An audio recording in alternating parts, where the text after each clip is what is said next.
We heard the same pain points over and over again. Utilities weren't activated on time. They were delaying their turns. They were getting late fees, shut-off notices. They weren't receiving bills at all. It was all still a black hole, and no one was really addressing them. Utilities. It's one of the most chaotic, expensive, and least talked about operational layers in our industry, and almost no one has truly solved it. Today's guest, Kendall Carameros, who didn't just see the pain, she engineered the system to fix it. That's where kind of our origin story starts. One of my co-founders I went to college with, we were always thinking about business ideas. We had this experience. He was in the shower and his water got shut off, and one of his roommates forgot to pay the utility bills. This sucks. And that's where we started. I think where we differentiate ourselves the most is it's transparency. We show everything that we do. It's the Domino's, DoorDash kind of life cycle tracking. The order has been placed. The driver's in the car. They're at the door. Here's the picture of it. We're providing that level of transparency.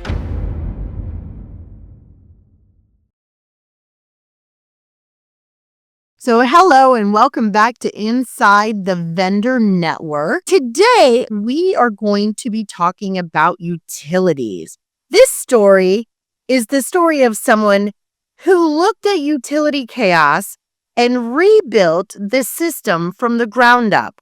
Today, I welcome Kendall Carameros, co-founder and COO of Nutility, brings a unique blend of operational rigor and emerging technology innovation. Before launching Nutility, she spent years at Accenture designing transparency-focused systems, even co-inventing a blockchain-enabled procure-to-pay platform that transformed how enterprises think about accountability. She applied that same principle to one of the messiest, most unpredictable parts of housing operations and built a platform that turns chaos into clarity. Today, we're diving into how Nutility works, why it matters, and the future of utility automation. Kendall, welcome to Inside the Vendor Network. Happy to have you today. Thank you so much for having me. Happy to be here. Let's get to know a little bit more about you. I always like to get to know our guest. Yeah, so born and raised in Houston, Texas. Have been in Texas my whole life. I was a competitive softball player growing up, so I've always had a little bit of that ambition, competition in me. Went off to college at Baylor University. I'm studying supply chain. I always was interested in business, interested in operations process, how things work, and got really involved in the supply chain community at Baylor, and really kind of honed in my passion for operations and process. Ultimately, I think what has led us to be successful and me to be on this path as an entrepreneur is just grit, right? I wouldn't say I'm always the smartest person in the room, but I've always worked very hard and kind of had that fire in me to just figure things out. And I think that's kind of where we are today and how I got. Sure. What position did you play in softball? Pitcher and outfield, center field. So I always was in the center, loved to be the center of attention. Nice. Center field, that was the position I played too. One of the funnest positions. Most people think outfield is boring, but you're the backup for everything, right? And in center, you're going left, you're going right, you're coming in, you're going out. It's one of the funnest positions. There's nothing better than catching a ball that they thought was going to be a home run. Yeah. And you just shock them all, right? There's nothing better than that feeling. And it's really fun for me now. My son is in T-ball, and I am very excited about coaching him and getting him involved. Usually I think it's, you have the dads that are coaching the T-ball team, but I'm the mom that's in there right on the field perfecting his batting stance. So it's very full circle. So your career has not been very linear, right? You've been in systems. My curiosity peaked when I found oil and gas, supply chain. Talk a little bit about your journey and how did you end up in real estate and property management and utilities? Right out of school, I went to work for Accenture. Being in Houston, I wanted to go back to Houston, massive oil and gas industry. I think one, consulting, the reason I chose that route versus just going with a single company is going back to my, operations, fascination, and process. I could not imagine doing the same job, working for the same person for the rest of my life. So consulting was a path for me that it was more project based. I had exposure to different clients, different types of work. And so that's kind of what springboarded me into consulting. And then with oil and gas, it was kind of like utilities, a big black hole, right? All these things are made out of oil and gas. We don't really know how it works. Once you get into the industry, whether it's upstream, midstream, downstream, talk about process and operational efficiency. I mean, there's so much opportunity there for continuous improvement.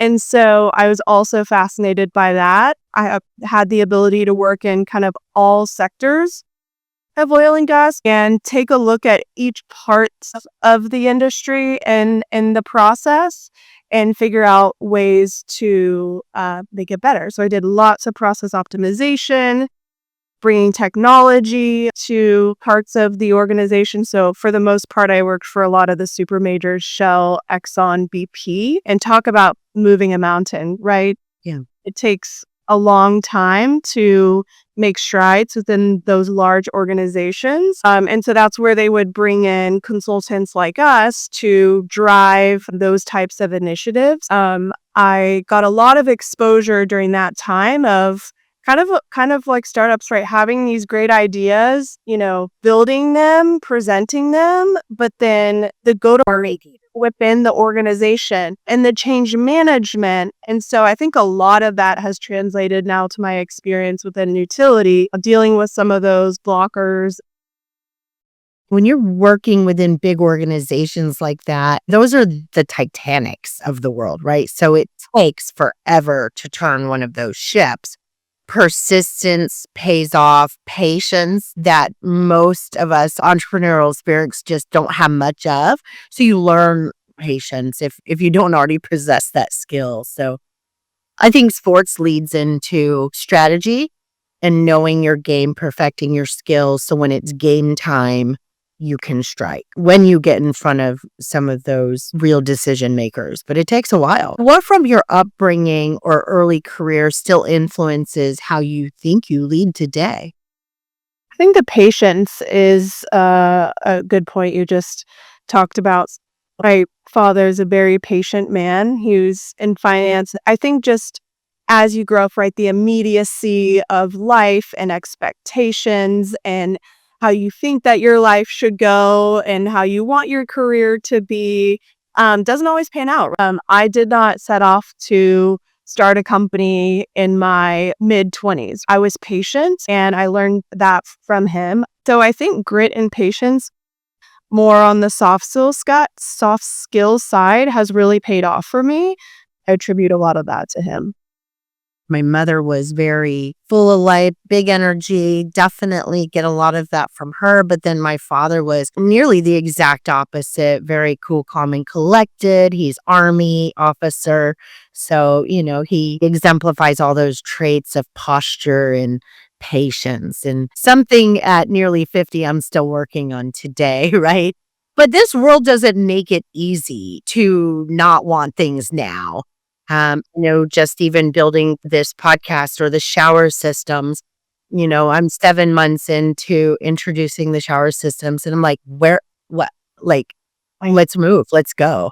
Like I should have sold 20 million worth of showers by now. This is crazy, because I think also when you believe in something so much, and you've put your heart and your soul into understanding what problems your product seriously solves, you're like, why wouldn't anyone do this? And that's that entrepreneurial spirit at the beginning that keeps you driving like, hey, I think I have an idea and I think we're going to execute on this because why wouldn't anyone do this? Like, this makes total sense. So bring me back to that moment, right? Or that sparked that idea for Nutility. I don't think a lot of people know this, but we actually did not start out in B2B. So we're originally a B2C company serving college students doing bill splitting. And so that's where kind of our origin story starts. So one of my co-founders that I went to college with, we always thinking about business ideas, but eventually ended up kind of doing our own thing. We had this experience. So he was in the shower and his water got shut off, and one of his roommates forgot to pay the utility bills.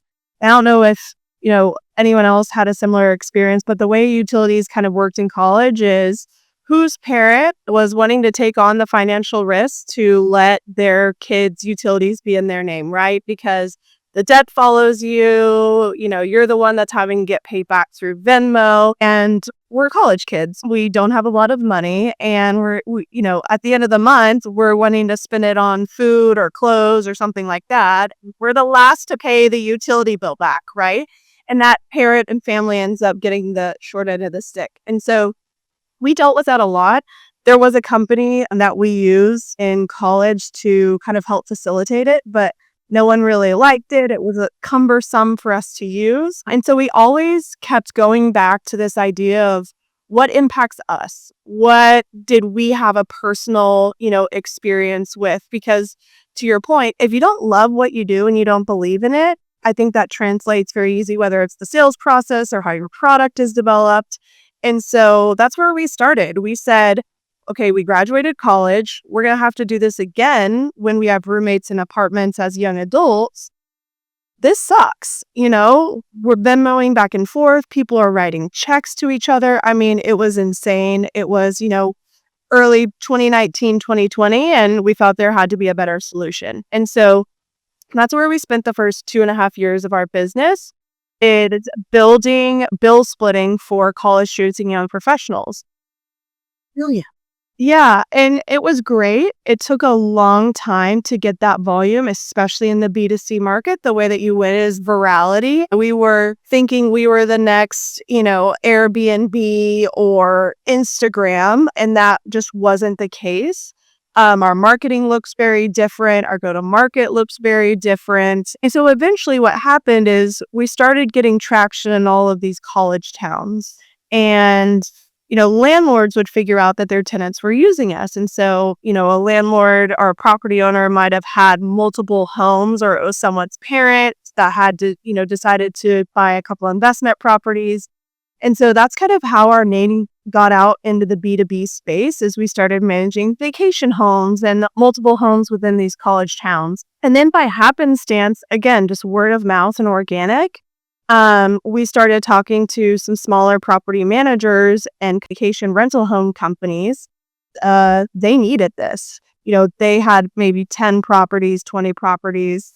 They didn't want to manage this themselves. They weren't getting feedback from their tenants, right? And so it was just a natural pivot to us. Yes, the sales cycles were a little bit longer. The opportunity at a speed to get there was more attractive. Just naturally, we shifted to B2B. And I think that really is just kind of a testament to how we run our business in general. I always make this joke.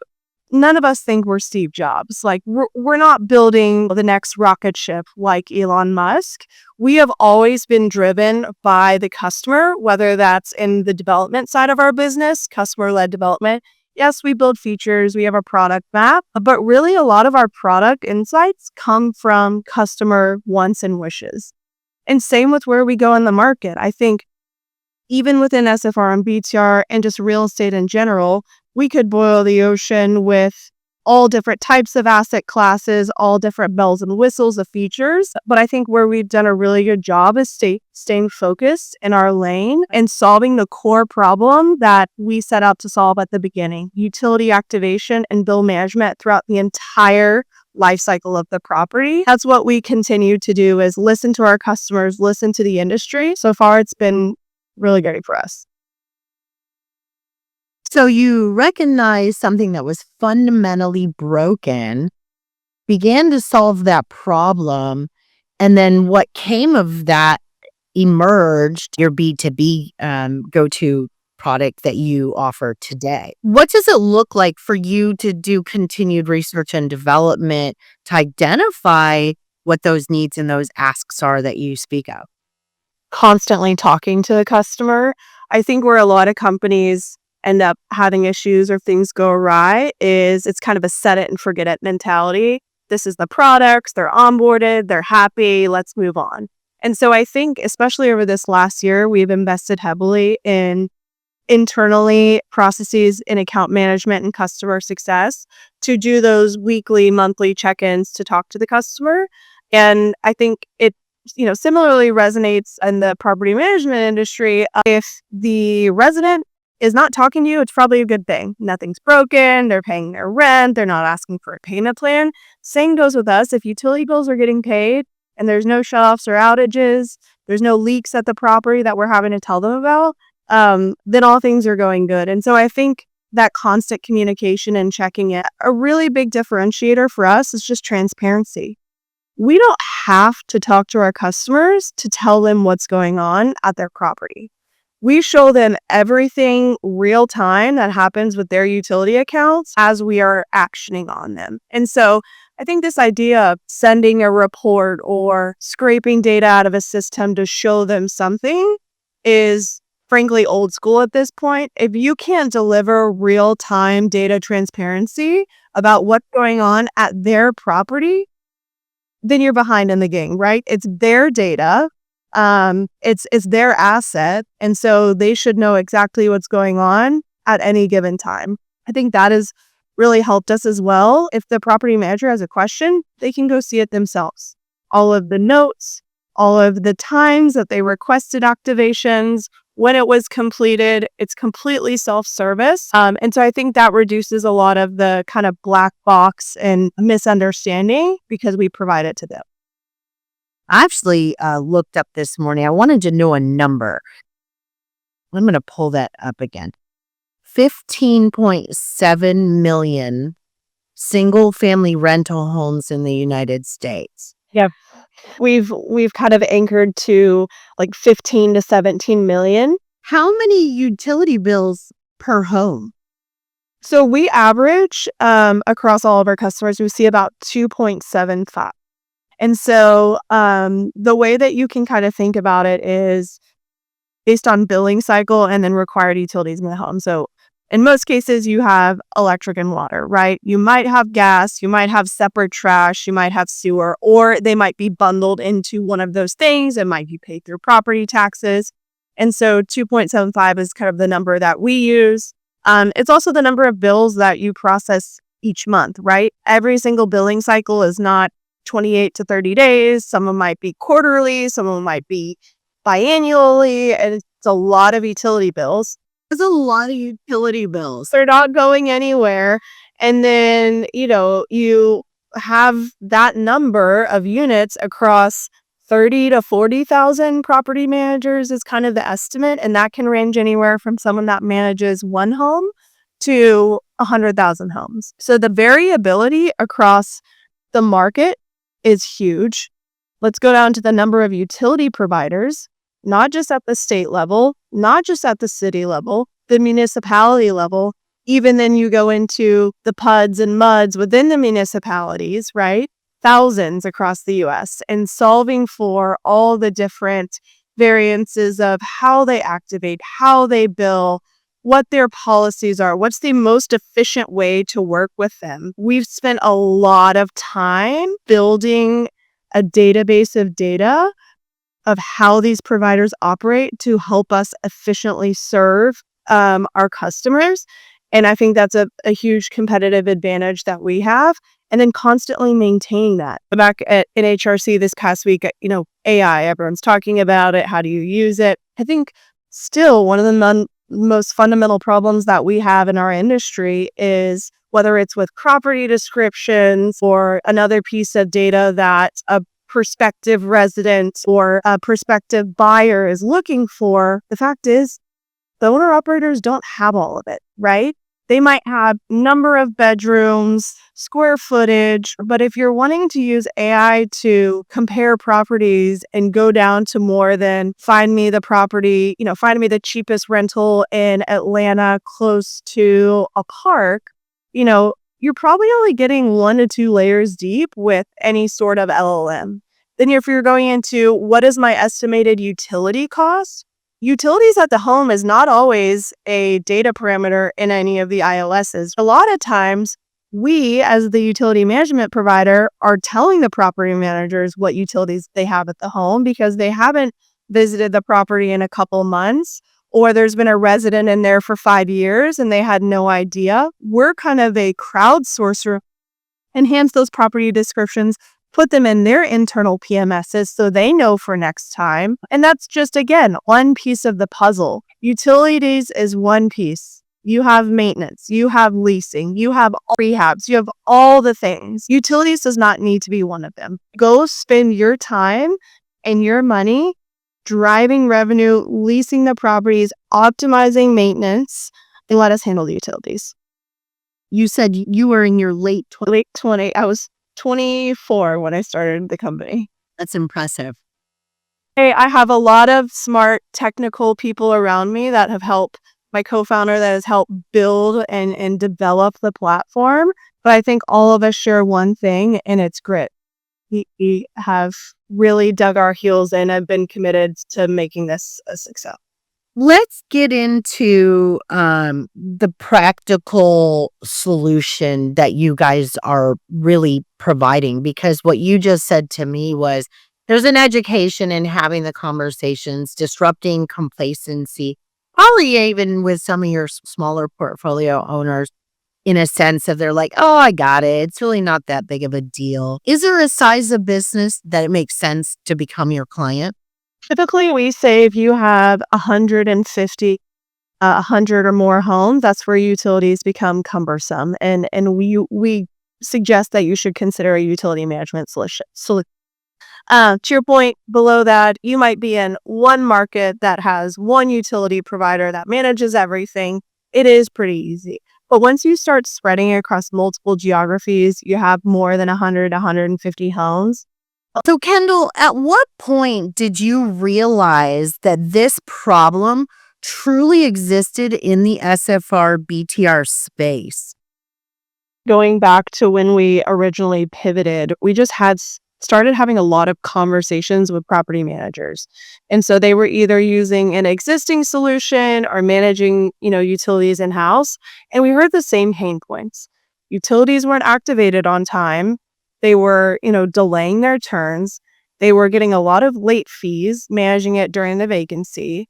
They were receiving shutoff notices. They weren't receiving bills at all. It was all still a black hole. And so I think once we started having those conversations, and then again, hearing whether they managed it in-house, whether they had an existing provider, we were hearing the same pain point. And, really where it started for us is just do what you say you're going to do, right? Property manager requests utilities to be activated on a day. How do you build a process and provide automation in that process to activate utilities on the day that they wanted to? And we started very basic because, again, we heard the same pain points over and over again, and no one was really addressing it. So when operators often describe utilities as a black hole, it's not just bleeding them of possible cash because the late fees or the discrepancy in a bill. It is the time that their employees are putting into it, or whomever is managing those things. What do most people not understand about how this system really works? Most people think that utility activations are automatic, right? That you call in, they answer the first 3 seconds you pick up, you turn them on for tomorrow, and then everything's going to be good. I think similarly, like property management, things can go wrong, things can take time. You might scope out some maintenance that was supposed to take 2 days based on your average. It actually took 5 days. The same thing goes with utility providers. They might have a policy where you submit a request, but that's not going to be activated for another 3 days. You need to fulfill this requirement, whether it's providing a deed, providing a copy of, your W-9 information, and you forget to do it. That delays the process, right? And so I think there's this misunderstanding that we ask for it and then it appears, right? I think that's the immediacy of life that we live in. I want, Whataburger now. I order it and it shows up my door in 30 minutes. Well, that's not how utilities work. And especially for those operators that are managing multiple geographies in municipalities, multiple markets, you just add that variability to it, and it becomes really hard to manage. And so, again, going back to where we've spent a lot of time and invested a lot of money in building kind of the best in class of how you should interact with all of these providers. So there is no, black box for us. Now, I won't say we manage every single utility provider in the US because similarly in property management, there's acquisitions, there's new towns that get created, right? Sure. But for the most part, and the majority of them, we know how they work and we know how to operate with them most efficiently. Yeah, and you said you guys have created a playbook or a database of this knowledge. I mean, that's a wealth of information that you're providing as a resource. So instead of me having to figure out who to call, where to call, a lot of local municipalities, you go out to their website, sometimes the phone number is even wrong. Just finding the right phone number or who to call to figure it out. I get all my bills electronically. I'm like, I can't go find the bill and look up the 1-800 number. Of course, I'm usually not home. So I'm going to look on this, trying to find a phone number to get something handled. Utilities is just horrible as just me in my own home. And I can still, one of the most shocking things is some providers don't even have websites. Some providers don't even have online bill pay, especially where some of these markets in rural Georgia or Florida are emerging to. Again, we're telling the property manager, you're on septic. There's a well. This provider requires a money order or a mail-in application or someone to physically go in person. And so how do you handle those exceptions? I think, yes, utilities in general are messy, but also the variability across providers and how they operate. And there's really no incentive for them to be better. Why is this so difficult? Why is it not like, how if you think about Uber and Lyft, how they disrupted, the taxi industry? That took a long time because it's a heavily regulated industry. Multiply that by 1,000 and that's utilities. They're regulated from the federal level in some case. They're regulated from the state level from the utilities commission standpoint, and then they're regulated at the municipal level as well, where maybe in some markets you have deregulation around electricity and choice and deregulated gas. In Georgia, you have a little bit of wiggle room there in terms of incentivizing and the providers working more closely with you. But in most markets, that's not the case. There's no reason for them to be better, to use better technology, provide a better service, because it's a monopoly. They are the only option. And so we've taken the approach of let's work in the deregulated spaces and do what we can. And with some of the larger providers that are more advanced, like a Duke Energy or an Entergy or what have you. But then in those smaller markets, how can you work closely with them to build the best process, bring in automation to work the most efficiently with them? Because the city of X in rural Alabama is not going to all of a sudden spend a massive investment to get a website, provide monthly billing, provide online payment. They just don't need to. Let's get into the actual business and like what you guys are solving. Stop service, metering, real-time visibility, exception management. There's exceptions to all the normal stuff going on. In flooring, we would dispatch usually within 24 to 48 hours of an acquisition. And our guys just started carrying generators because the power was supposed to be on. And so we had a lot of busted jobs in flooring. And our guys couldn't get to work that day. That's adding days to turn times. So a lot of times that would add an additional cost to us as a vendor because we can't back charge the owner operator for the gas that went into the generator or the cost of running that generator. Now we have to stop, get gas, get the generator, make sure we're driving around now with generators. It was a real conversation. It was actually a selling point to our owner operators that our guys carry generators because of your utility problems. I think that's a really interesting point that even before you got there, you knew it wasn't going to be handled. right? Like that's the status quo of the industry. Like I'm going to go maybe change out the locks, change the code on the smart lock, but I can't do that because utilities aren't on. Or I have a housekeeper that needs to go in there and clean, or the painter or what have you. They can't do that because water's not on. And so even in that part of the industry a couple of years ago knew that it just wasn't going to get done. And I think, again, that's kind of the status quo that has been the case of turn needs to happen, but utilities aren't going to be on. We get the rent roll from the property manager, whether that's through an integration with one of the property management softwares or, files that we can receive. We're constantly reading rent roll to understand lease information, move in, move outs. One, making sure activations are turned on in time, but two, bill proration. To your point, have the utilities on when someone needs to be in that home before move in or at move in. We can do that. And so if you set the expectation that something should be done, there's no reason why your vendor, maintenance vendor, flooring provider, utility management provider shouldn't follow through. Yeah, absolutely. No, it became standard, and our installers would be like, well, I'm not going to drive around with a generator. I'm like, well, to do SFR BTR work, you just have to, or you're going to run the risk that you're going to go over there and the utilities are on. It's happening that often. You might as well just bring it with you. What we do here at Nutility is we activate utility service when that property becomes vacant. So we kind of have two terms that we use, the always on model or the vacancy only model. Most operators are using the vacancy only model. The tenant has utilities in their name during occupancy, and then at move out, we activate utilities. We retrieve the bills, pay the bills, manage consumption during that vacancy period until the next move.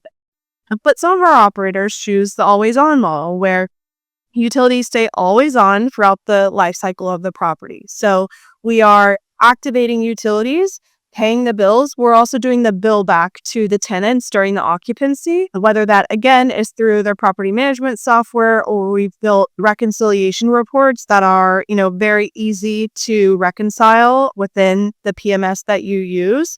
So it depends on the model that the property manager is currently operating under, whether we bill back the tenant directly or we bill back the owner through the vacancy period. We also offer a mobile app if you're on that always on model to where we're doing direct collection from the tenant. So not only are we taking the burden of activating, paying, retrieving the bills, monitoring them, we're actually collecting the utilities from the tenant directly. That's a cash flow advantage for the owner operator. We're able to, collect that money and free up that cash for the PM to go use that in another way. So it really just depends how you're currently doing it. We've seen success in both models. What typically we see during any sort of transition period or transfer is you just start uncovering the cobwebs and the bodies of what have existed in utilities. We get that information over, whether it's account numbers, utility logins, and we just start digging. We see late fees and past dues and shut-off notices, utilities that are still on for homes that they haven't managed in years that are still under their name. And so we deal kind of with all of that cleanup and let them know exactly kind of what they've been dealing with for the past years, months, what have you. And so that's a immediate impact for you. And times out of 10, it's just apparent and it's not the fun part of the job, but it's the necessary part to understand that, you can keep bleeding money for months and years by really not choosing to prioritize this part of the process, or we can rip the Band-Aid off and start afresh. Usually that, 30 to 60 days is never fun for anyone, but very eye-opening. And at the end of the day, things run very smoothly after that once we kind of uncover all the bodies. What does onboarding look like for your customers if they say, hey, Kendall, or earlier on in the show, you said, try us out, compare us side by side. What would that look like if there's a property manager or portfolio owner watching the show and they're like, you know what? I'm happy with my service, but I'm also concerned that they're not forward looking into the future. I would like to actually try out your platform side by side. What does that look like? So depending on how many properties you manage, it's really just a market. If you say, I want to run you side by side against a competitor or against my in-house team, give me A Market, give me, DFW or Phoenix or something like that. Because really what you don't want to do is intermingle provider kind of ownership, account ownership. And then you can run us again on activation timing, on timeliness of bill retrieval. Our average time to retrieve a bill from post date is 2 days. Is your person getting the mail, scanning the mail, putting it into the system, the competitor that you're using, billing in real time? I think that's another issue in this industry is back billing. We bill real time. The month that the utility bill comes in, it shows up on post date +2 and it is billed on the due date of that bill. We're not billing back tenants, multiple months in advance and where they have sticker shock of $500 worth of electricity bills because the utility management provider or the team was slow in getting all of that stuff processed. I don't understand how the property managers can operate in that respect with the, again, immediacy, a kind of mindset that residents have now. If they can adjust their thermostat from the mobile app that they're using in your home, they should be able to see their utility charges in the month that they occurred. Yeah. I know that, it's been a few years since I rented, but I know that my water bill always lagged like 2 months. It was really interesting. I didn't know. I just accepted it and kept it moving, but it was interesting. And for people who, right now, especially depending on the property, if they're living paycheck to paycheck, well, you're putting yourself in a situation where you're putting your resident in a situation where you're not even teeing them up for success. And then that just goes to impact total resident experience and whether or not they're going to renew their lease with you. A utility problem could lead to not a renewal. So you start even adding that value in to the value of having someone manage this just to avoid it altogether, pass that responsibility to you as a true partner in the space. So consistency, better data accuracy, less friction across the process. Not to mention, what about job joy for your employees? Isn't that important? Do you want your support team and your property managers answering calls related to explaining utility bills and costs? No, you want them to do higher level activities. And kind of back to your point on the financial piece of it, right? Yeah, the economy for the residents right now is not favorable, but also for the property management industry and the SFR industry and rent growth and how low that has been. So where are you turning to? You're turning toward operational efficiency. We are helping reduce the admin burden of through utility management, boosting your net operating income. You're looking for all the small wins. And so again, I go back to that calculator and running us in a pilot.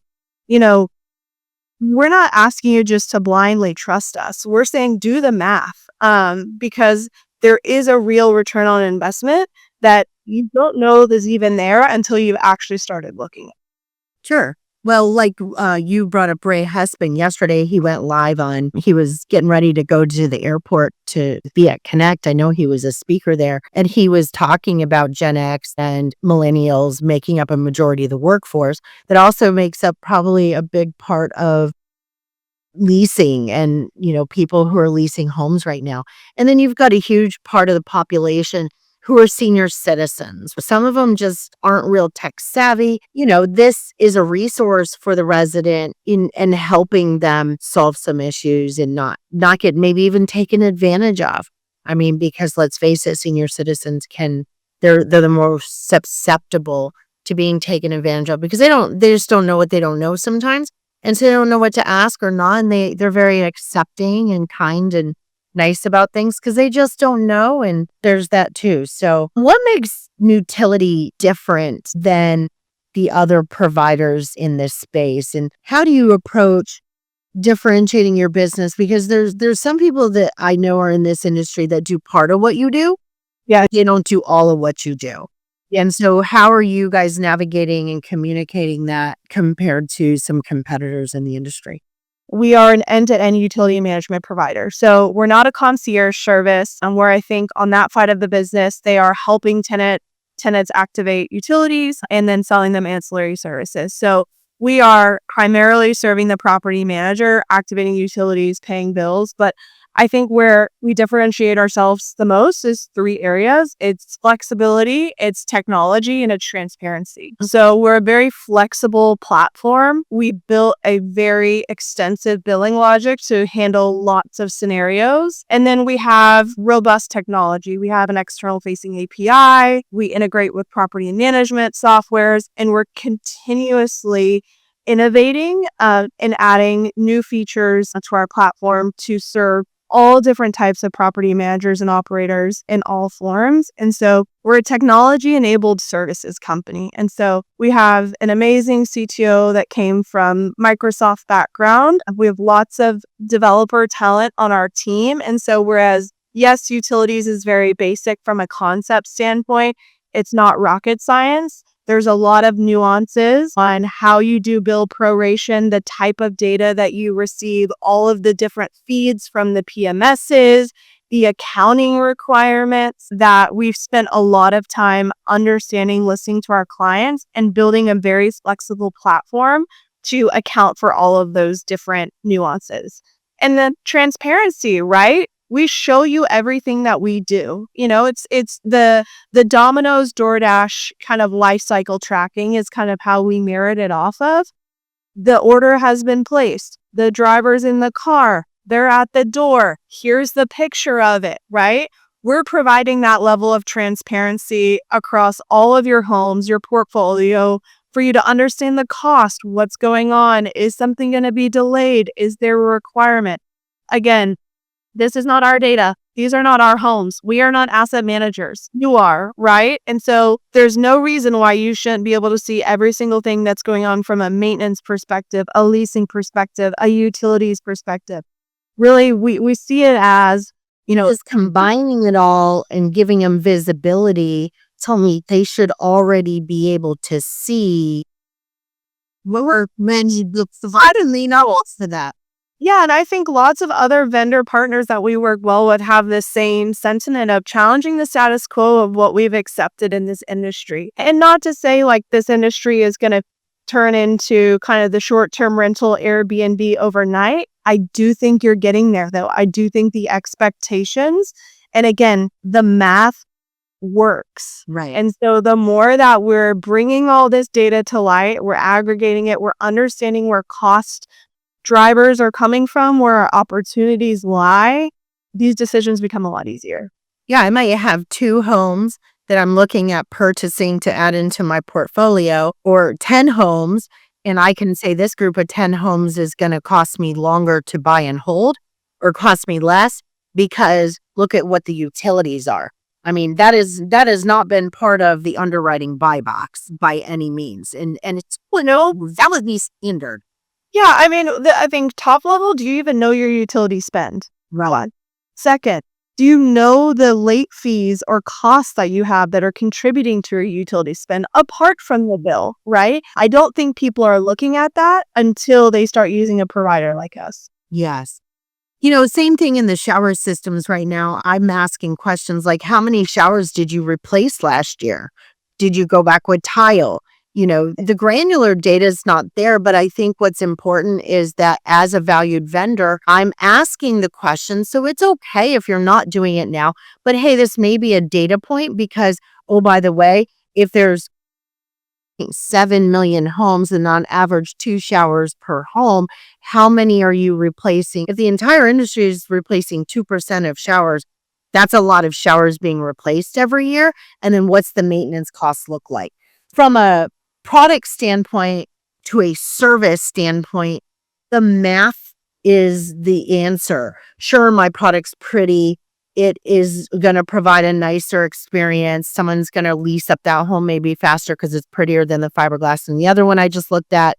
But at the end of the day, it's a mathematical equation because this is a pennies business. We're in the pennies business, and they add up and they compound and they scale exponentially, for the good or for the bad. So, and right now, I think there's a lot of people out there, they don't even know what they don't know. And I think that's what you're saying here is like, hey, take us for a test drive. Let's just discover one part of where maybe your utilities process is broken. And by the way, we're probably going to find a couple other areas that you didn't realize were broken. And that's really, really good. So true automation, you can integrate with pretty much any property management software. I saw you announcing partnerships with other property management softwares, so you can integrate into systems. The three value benefits is you're flexible, your technology is on point. You've got a pretty decent CTO there coming from Microsoft, and you guys are always constantly challenging the status quo. And your goal is transparency with a goal to do the math to help the property managers make better decisions using math, not emotions, not past relationships, or hey, how we do it is, right? Even in flooring, we used to, well, how I do it is, or how we do it is, just kind of disrupting that a little bit. And if you're listening and the audience is listening and throughout the call, you're like, well, how we do it is, and any of that went through your mind, stop for a minute and consider that may be working, but it could work better. And you don't know what you don't know. So let's talk a little bit about building it. So what did the early versions of Nutility look like compared to the platform today? Yeah. So we were building, for B2C, right? So we actually had a lot of a more roommate concept within, our billing logic, right? So, this person took this person took this percentage. And so we had a lot more intense billing logic versus one resident, two residents in a home, maybe.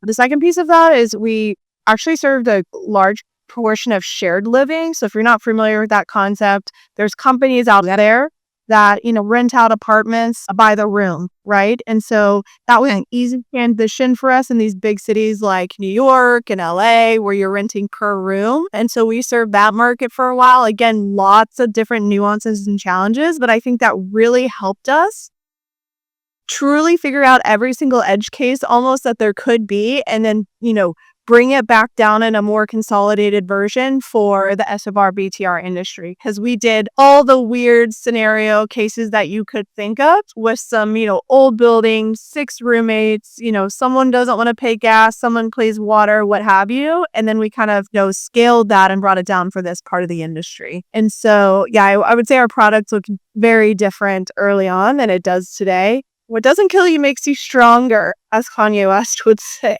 100%. But what's been your proudest moment? What almost killed you but made you stronger even?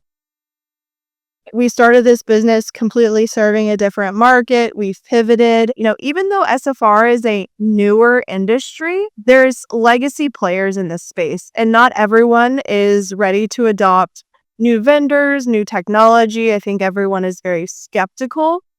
You had this boom, obviously, too, in COVID, where lots of startups and valuations and all those things were getting, kind of highly overvalued, and then lots of them ended up dying. And so, we were kind of a part of that boom, but now we're still here. We've built, a portfolio of some reputable clients. And I think patience really has been the name of the game for us. And, it's proven to work for us. We continue, again, to keep our head down. We're not looking at the shiny objects of everything that people want us to build or pivot. And we truly believe in the core product. Because of the conviction that we have as a leadership team, we've been able to build a really great product and have happy customers and just continue to kind of scale throughout the industry.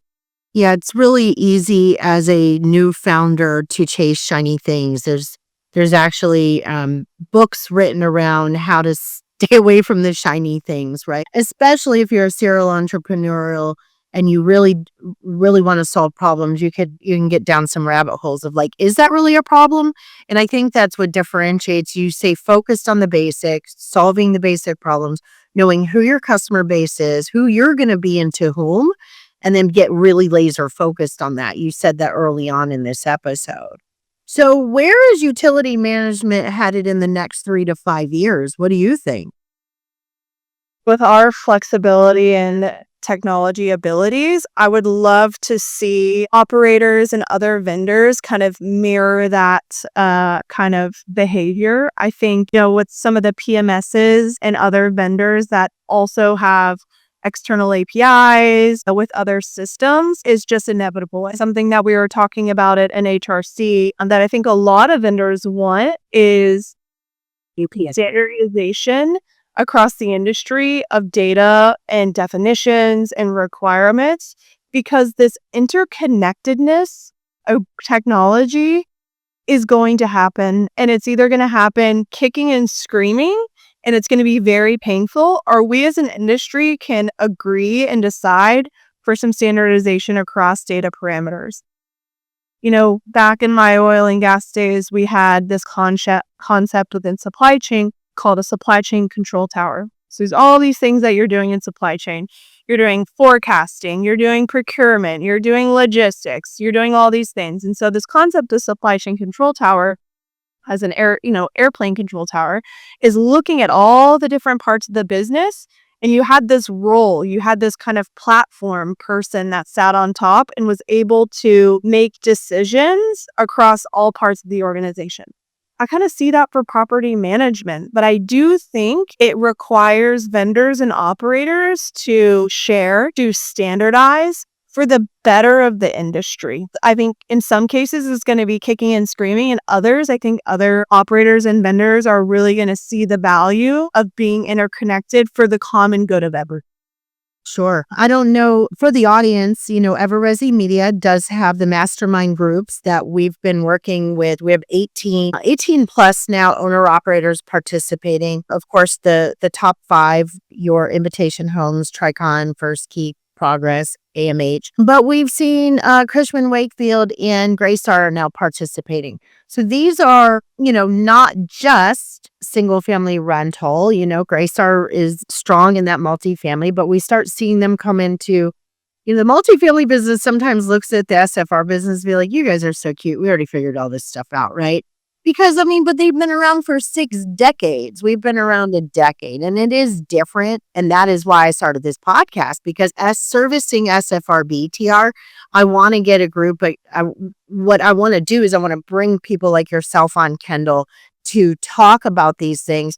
But the mastermind groups through Everresi Media, if you or the audience isn't familiar with this is where the owner operators are involving their people, and the vendors can come and around field services, automation, technology, resident experience. There's 4 different mastermind groups. So if you want any more information on that, please, audience, reach out, because I think more of these conversations have to continue to happen to first discover what are the basics, right? What are the standards? Because our industry, the legislators are saying, hey, you guys don't really have standards. You're not even really in the industry because you don't have accreditation.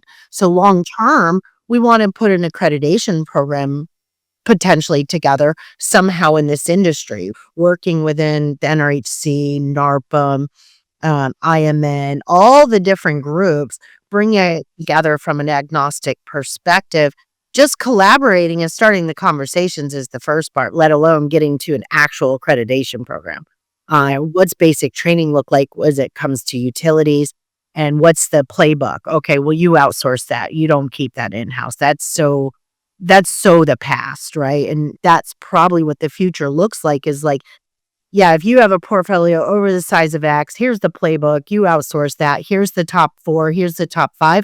They operate within the standards. I think that's where the industry's headed. Yeah, I would agree. And I think, at least what we have seen from a vendor perspective, being on the, newer, maybe a little bit more mature side, is the vendor partners are very willing and open to work together, share ideas, talk about pain points in order to better the vendor industry, right? And so I would just love to see that across all industry. Of course, everyone, wants to have their competitive edge and their margin calculation to be secret, things like that. But I think we live in an Rang utility bills being processed on 15.7, single family homes. There's plenty of market share for a handful of players to do the basics, right? So as a flooring vendor in the past or in shower systems, flooring is what I just spent the last 13 years doing. RM Interiors was one of my main competitors. They're also, spoke to them on a monthly basis. We were always sharing information. When I ran out of materials during COVID, I bought materials from Mark so I could pull off an install. I ran out of materials, he bought materials from us. Our job and what the owner operators expect us to do is work together. And Dallas Tanner, when we launched the first local chapter in Charlotte, North Carolina for the National Rental Home Council, Dallas Tanner sat on that stage and said, we're calling you vendors to work together.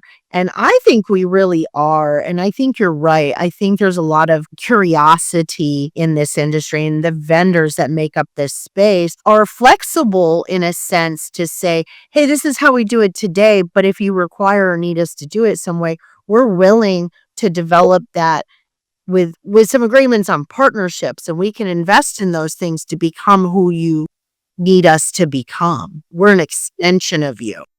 Yeah. I think there's still a lot of growth to happen in this industry. And I think the only way we get there is through open communication on both the vendor side and the operator side. I mean, I think if we look at AI and, how everyone is using it in their personal day-to-day life, you can pretty much figure out anything. 100%. Whether it's like a recipe based on the ingredients you have in your fridge, or, the best restaurant in Italy for your trip next month, right? Right. And so it's only a matter of time before everything's going to be out there anyway, with everyone using, AI for their businesses from an employee standpoint. And so let's get ahead of that and shape the story, and work together before the story gets shaped for us. Yeah. How I see it. I think that we've identified, if we don't put together an accreditation program or a standards, the standards will be set. And what we don't want is for local government or legislation or things out of our control to come in and put in the standards. And I think we all long for it. We want it. This group of individuals and vendors, this whole community, we all kind of have that grit. In order to be in this industry, you have to have grit, right? And you have to want to be a disruptor in a sense. So I want to end with the founder journey, right? You're young, but you're amazing and female. I love lifting up other females in the industry and shining a light on those type of things. So you are a part, so you had a great education and you went to Baylor University. You are very educated, and so you value education clearly.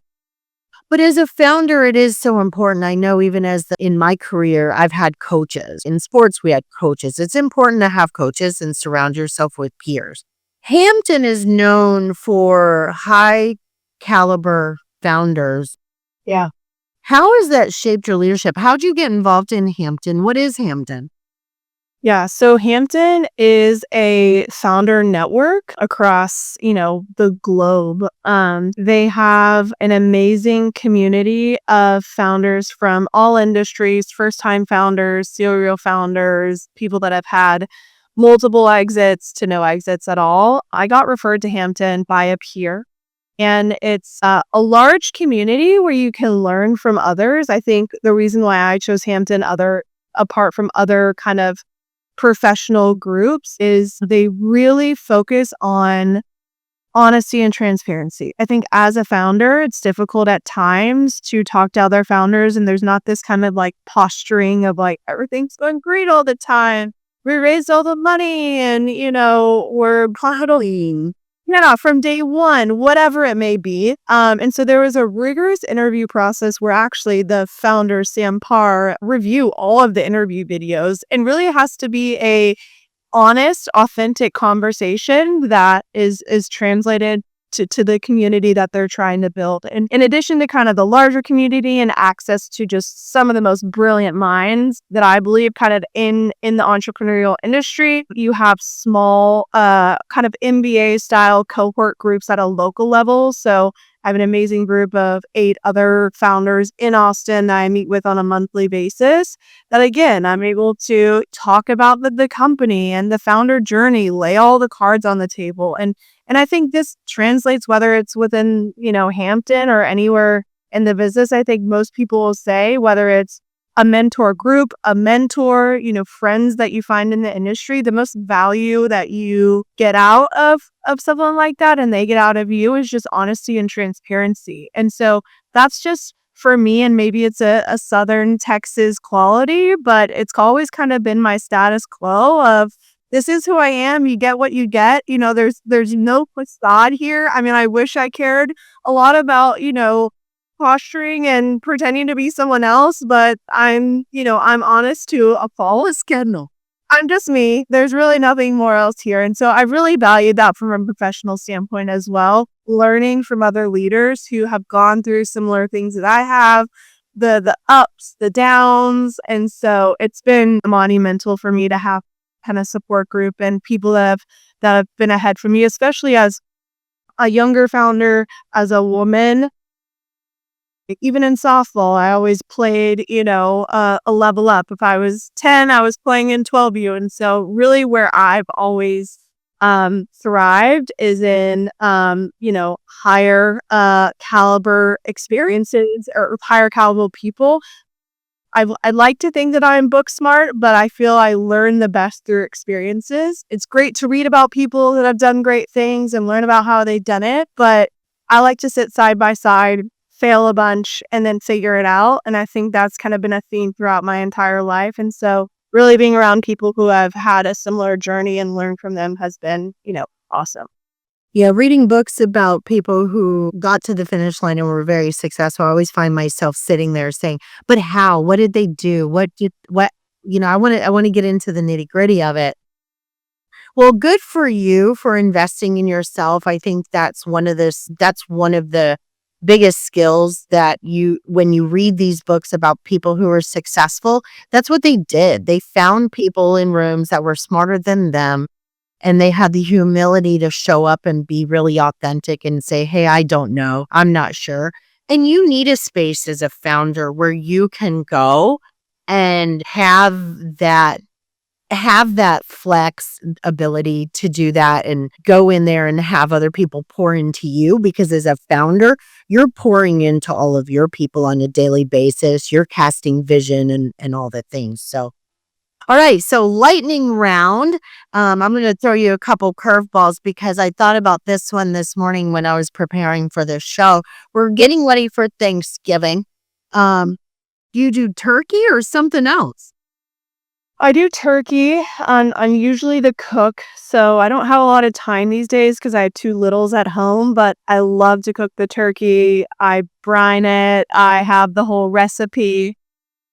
But now I let my sister-in-law do that. So I'm showing up the one in the pie, which is also so good. What's your favorite kind of pie? Good Company pecan pie. So Good Company barbecue restaurant in Texas and best pecan pie. Love it. One thing you think operators should stop doing immediately? So hard. Well, utilities might be one of them. I think, one thing operationally that's just should go away forever, mail. Like, mail is obsolete. So we talk about it all the time. Unfortunately, we have to process like thousands of pieces of mail, but whether it's HOA mail, utility mail, that should just go away and you should stop doing it. Who's a vendor in this industry that's impressed you lately? Well, there's 2, I'll say. I think Property Meld is doing amazing things. Yeah, I think they're on the forefront of maintenance. I think the AI Max that they've deployed I was at MX Summit. I heard it for myself. It was phenomenal. I also think that Property Shield, they're a fraud protection company. So they're taking down fraudulent listings for, squatters and scammers. Also a massive problem as well. They're doing really cool things too. Very cool. Your go-to productivity hack? Personally or professionally? Either. Your choice. Honestly, Gemini, talking to Gemini all the time. I mean, whether it's in the car or again, it's I have nothing in my fridge for dinner, make me a recipe. It's my go-to. I don't Google anything anymore. I use voice to voice conversations all the time with Gemini. I'm just like, when did I stop using Google? I actually had to go to Google the other day and I was so annoyed with it. I was like, this is taking forever. I know. I would love to get into the AI recording devices. I keep going back and forth if I want to do one or not. They may become pretty affordable now, but I would love that for my life because I talk to myself, I'll talk to my husband about something, I'll talk to an employee. I would love to just transcribe my life. Let's research that together. Let's figure out which one, because I'm there too. And Brian with Jen's Listen to us anyway. I mean, good right at my home. I don't care. Then I wanted to send the email afterwards with all the follow-up bullet points, tell me what my takeaways are, put it on my calendar, carve out whatever time I need to get it done. Let's do it. Kendall, this has been an incredible show. Thank you. We met at NARPM this year. I've really enjoyed getting to know you. Ashley's amazing too. We met through Mendy. I saw you guys in passing. Mendy's like, I got to get you introduced. You're going to love them. So thank you for breaking down a part of operations I know nothing about. And I feel like you brought a lot of knowledge and a different perspective to the audience today that every owner and operator and vendor is struggling with and usually avoids talking about. So for everyone watching, if you want to reduce chaos, protect residents, and bring clarity back to utility management by having a vendor that understands flexibility, tech, and transparency, this is Kendall and her amazing team at Nutility. How do they get a hold of you if they want more information, Kendall? Yeah, you can go to the Nutility website, www.nutility.com, book a meeting with us. We'd love to show you the product and why we think that we can help you. Yeah, and don't forget, we've just launched a LinkedIn page. We had a private group going on in LinkedIn. It was kind of a flop. I felt like I was like, this is boring. I don't like private groups. Let's take this thing public and encourage more conversation. Join us on our LinkedIn page, Inside the Vendor Network. Start a conversation, end a conversation, but let's keep them going. These conversations are really, really good. We also just started a Facebook page. So if you prefer to be over on Facebook, go find us on Facebook. And we will be launching Instagram here shortly as well. So let's keep the conversations going. Until next time, I am your host, Yovonne Kenny, Inside the Vendor Network and Everresi Media Original Series podcast. Thank you, and we'll see you again next week.